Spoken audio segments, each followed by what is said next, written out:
I want to tell you the story of the Apache invasion. When I was around 5 years old, I was out the back playing with a little boy next door who was in my class at school. We were just outside our back gates, and this was dangerous territory. We rarely strayed more than 20 feet from the fence line, and then we heard the drumming. You have to remember that this was in the late 60s. We had been brought up on a diet of old Western movies and TV series like Bonanza and The High Chaparral. We often played cowboys and Indians. We had cowboy hats, belts, holsters and revolvers. The Indians were always Apache because it was the only tribe we could remember. Or maybe it was the only one that had registered in our very young minds. This game was a huge part of our daily lives. On the day we first heard the drumming, we were actually deeply engrossed in making mud pies. We lived on the edge of a housing estate, which had only been completed 2 years before. So there was still piles of yellow clay-based subsoil around, and it made fantastic pies. It made slides, and it made sinking puddles that we could wallow in. We heard the drums. It was a repetitive rhythmic beat. Boom bada boom bada boom boom boom. Boom bada boom bada boom boom boom. It obviously made a huge impression on me because I can remember the exact moment that we first heard it. I remember the confusion and puzzlement. We couldn't see any source. We could just hear this drum beat, repeat and repeat and repeat. It happened again the next day, and then the next, and then the next.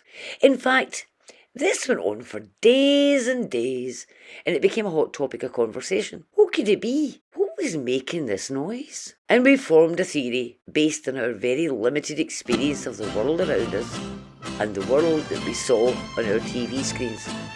We decided it was Apaches on the warpath. It sounded like the drums of Apaches that cowboys heard just before an Apache attack. It sounded like the drums at the beginning of The Good, the Bad and the Ugly by Ennio Morricone.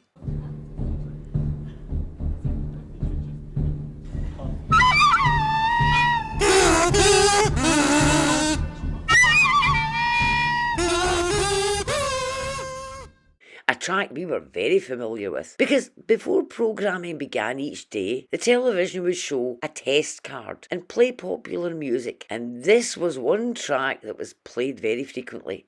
We could hum it, we knew it, and we knew those drums. It had to be Apaches, and the only thing we knew about Apaches was that they went on the warpath and attacked, and they scalped people. And that was it. Parents were informed that an Apache attack was coming, that we could hear the war drums. They weren't far away. Quick, Mum, hide! You can imagine the reaction. Still, we persisted with our wonderful theory, and every day we'd drag our mums out to hear the Apache war drums. Our mums humoured us, but told us it was coming from very far, far away. That didn't stop sleepless nights. That didn't stop me loading up my bed with all of my cuddly toys. Fluffy Stella, Fanta, Bobby Bear, Yellow Teddy, Doggy, Belinda.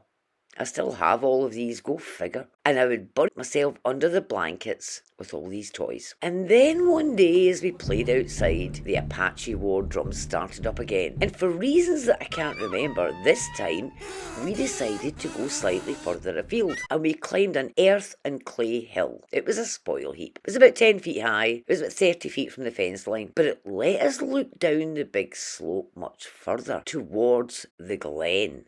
A place none of us were allowed to go, because that's where the bad man was. It was a thickly wooded area with a river running in a steep ravine in the middle. It was dangerous. And right on the edge of the woodland, we saw 3 kids with sticks and an oil drum right at the culvert, which took the now underground stream down to the big river underneath the woodland path. And they were banging the oil drum with sticks, taking turns. Boom bada boom bada boom boom boom.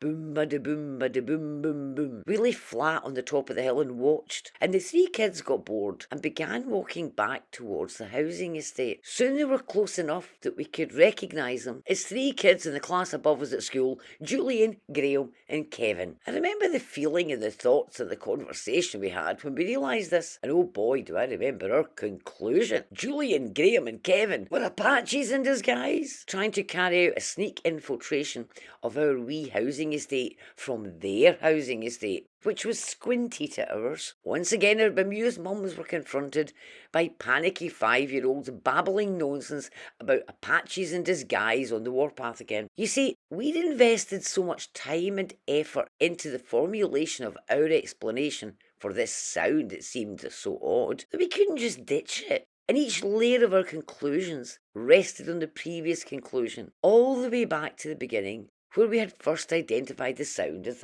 Apache drums.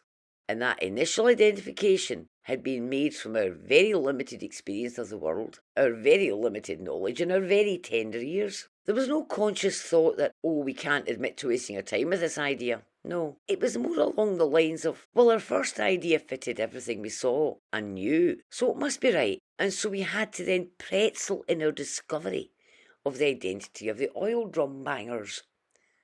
So why do I tell this story of 2 5-year-olds allowing their imagination to run away with them?